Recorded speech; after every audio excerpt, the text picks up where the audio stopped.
we all get inspiration from these places. One book in particular, maybe I'm going to say 20 years ago, thereabouts.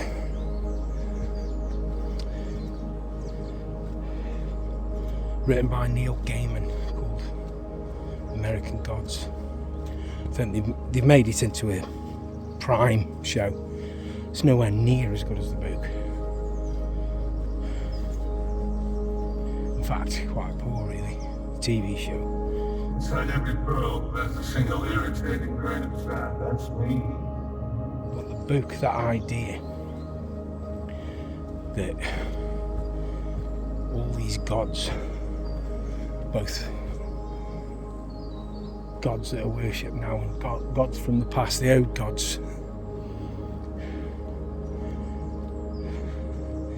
they need us to think about them and venerate them so they gain in strength, and if we do, they still exist. It's a bit like that idea of, you know, you're only forgotten in history when the last person you ever knew, the last person who knew you, ends up dying,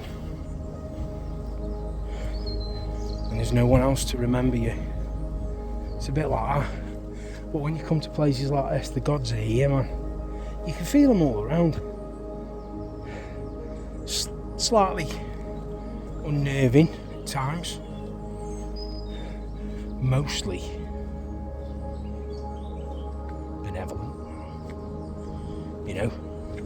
I mean, we've all been out in the countryside and taken a tumble. I took one last year, a bit of a slip, did me groin in. That's me not being careful.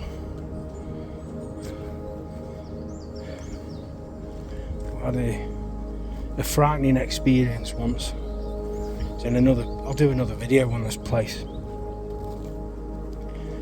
which is not far away, in Biddulph, where there's a path that's, I'm going the wrong way here, there's a path that goes around a reservoir. It's an old reservoir, flooded valley, and this path, it just goes around. You can walk the whole thing with a bit of a shift on. You can do it in 40 minutes.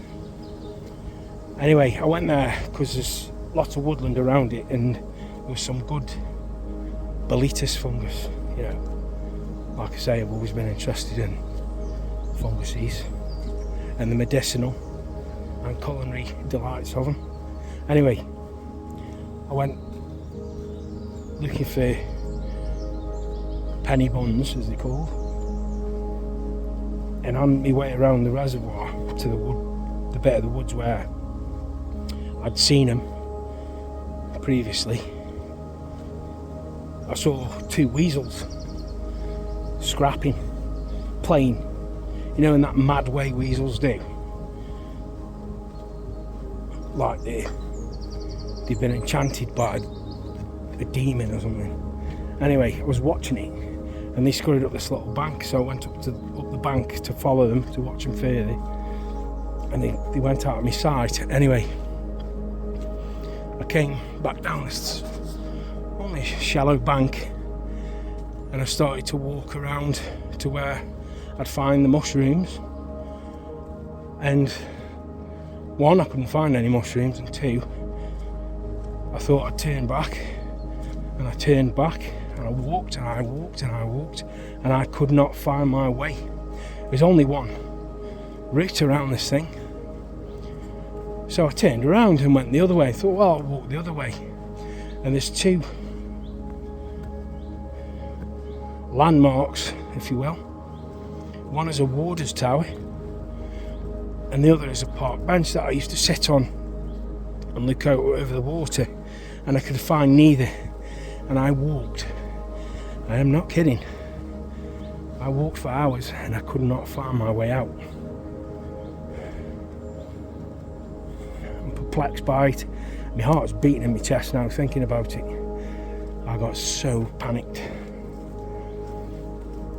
and it took me about 4 hours to find my way. And it doesn't make any sense whatsoever, because like I say, there's only one route around the reservoir.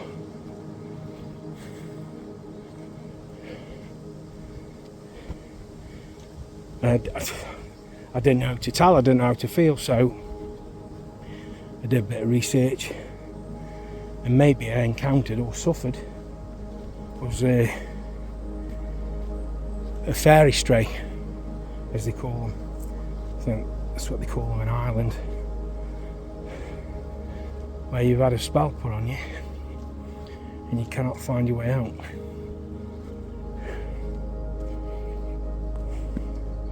It was actually a terrifying experience, really. I thought I was losing my mind.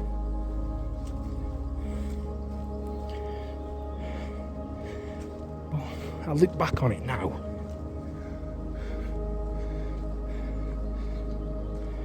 feeling enriched by the experience. I don't know. Was it a brush with the supernatural? Obviously I wish it was. I wish I could definitively say.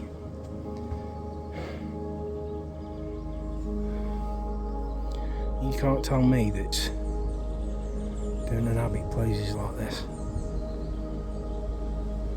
I know for some of you this might sound woo-woo. I don't give a fuck. You stick to your wine bars and your town centres if you wish. But I know the good people watching this video, I know where they'd rather be.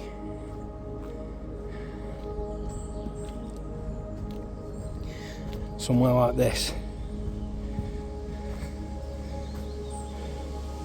Maybe carving your name of you and your loved one onto a fallen log.